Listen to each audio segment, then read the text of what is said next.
આજે તો ગાજ આવી ગયા આપણે લક્ષ્મણભાઈની ઘરે સત્યનારાયણ ભગવાનની કથા.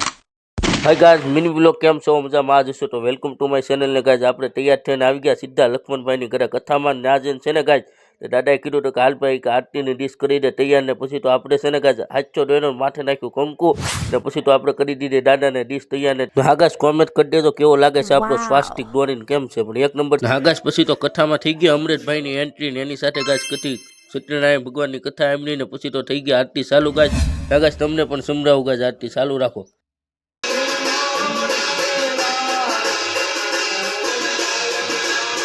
હા ગાજ આરતી થઈ ગઈ પૂર્ણ, ને પછી તો ગાજ છે ને સત્યનારાયણ ભગવાનનો ઠાર ગાયો, ને પછી તો ગાજ આપણે લીધી પ્રસાદી. હો ગાજ, હા ગાજ પ્રસાદી લઈને પછી તો છે ને ગાજ લાસ્ટમાં દાદાની પાસેથી ગાજ કાંડું બંધાયું. ગાજ પછી તો આવતો રહ્યો દુકાને આવીને છે ને ગાજ ઘડીક બેઠો ને બપોરા કરીને સીધો વી ગયો ગાજ વાડી. પછી તો ગાજ વાડીએ બેઠા હતા હું ગિરીશભાઈ, ને અમને શું ગોલા ખાવાનું મન, ને પછી તો ગાડી જ બોલાવી લીધી. પાર્ટ 2 જોજો.